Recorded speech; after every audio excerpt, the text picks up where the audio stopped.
Salut tout le monde, on se retrouve aujourd'hui pour une occasion un petit peu spéciale, c'est la première vidéo longue de la chaîne. Avant de commencer, je voulais vous remercier à tous de vous être abonnés et d'être sur la chaîne et de nous suivre depuis déjà un petit moment. Ça va faire maintenant bientôt 1 an qu'on fait des shorts sur YouTube. Et du coup, je voulais vraiment vous faire une vidéo plus longue sur une config qu'un client m'a demandé. Donc c'est une config classique entre guillemets mais haut de gamme. J'espère en tout cas que cette vidéo va vous plaire et puis vous me direz en commentaire ce que vous en pensez. En tout cas pour cette config, si vous voulez voir tout de suite les composants, vous aurez tous les liens en description. Donc on est sur la config d'un client qui s'appelle Kevin, donc je le remercie encore de m'avoir fait confiance pour son PC. On est sur une config très haut de gamme, performance, avec de l'esthétisme.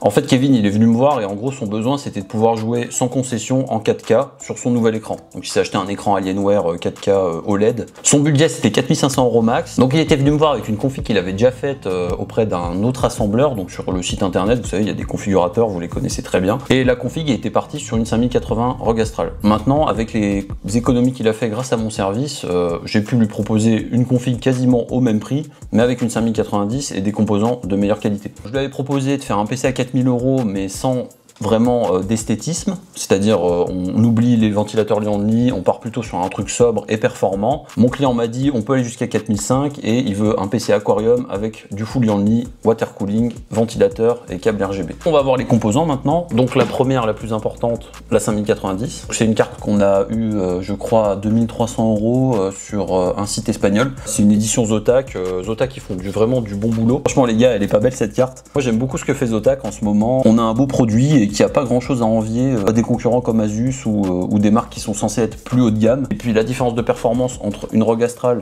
et celle-là, sincèrement elle est minime. C'est juste au niveau des températures que ça se joue, mais vous n'allez pas avoir non plus des températures énormes sur la 5090 de Zotac. Du coup on est parti sur des ventilateurs full Lian Li. C'était la demande de mon client, il voulait la marque Lian Li. Donc ils sont tous connectés en wireless. On a pris un pack de 3 pour en fait avoir le connecteur wireless et après le reste on les prend à l'unité avec les câbles. Donc c'est vraiment pour avoir l'aspect esthétique dans le boîtier Aquarium. Le boîtier Aquarium c'est pas un Lian Li, c'est un Antec C8, je crois que c'est C8 Constellation, je me souviens plus.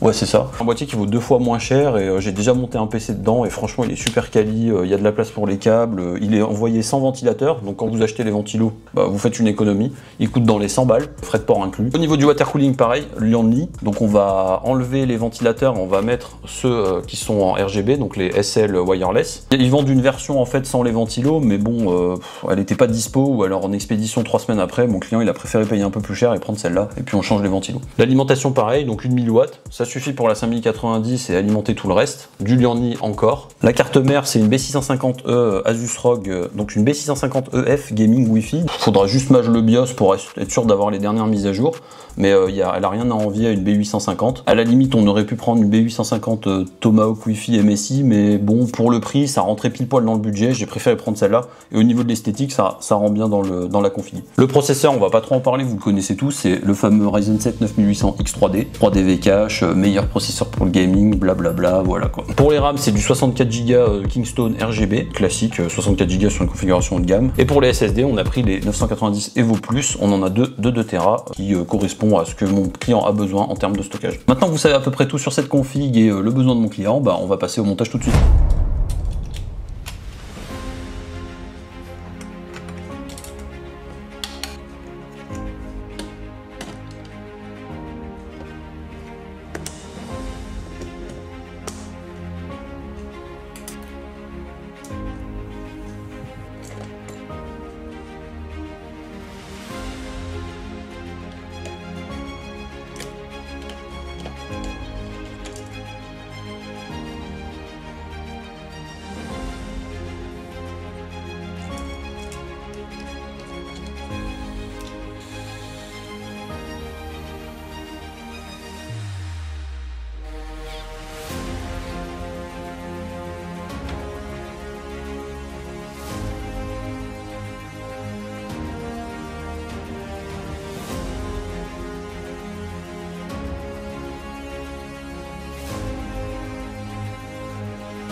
Et voilà, le montage est terminé. Regardez-moi ce PC, franchement, il est pas beau comme ça. En tout cas, c'était un vrai plaisir d'assembler ce PC dans le Antec C8. J'ai déjà eu l'occasion d'assembler un autre PC dedans. Le boîtier est super, il y a de la place derrière. On va vous montrer le cable management juste après. Je trouve qu'au final, ça rend super bien. On a fait un petit thème One Piece parce que mon client, il aime bien ça. Merci encore en tout cas à Kevin de m'avoir fait confiance pour ce projet. C'était un plaisir d'échanger avec toi. Vous retrouverez les liens en description de la config. Je vous ai fait aussi une config un peu alternative, un petit peu moins chère avec une 5080 et des ventilos d'une marque un peu moins chère mais tout aussi bien. En tout cas, si vous aussi vous voulez que j'assemble votre PC, il vous suffit de vous rendre sur le site optigg.fr, vous remplissez le formulaire et moi je vous réponds sous 48 heures. À savoir qu'à chaque fois on discute 1 heure sur Discord pour décider de la config, etc. Je vous remercie à tous d'avoir regardé cette vidéo jusqu'au bout. Lâchez un like, abonnez-vous et puis moi je vous dis à très bientôt pour d'autres vidéos.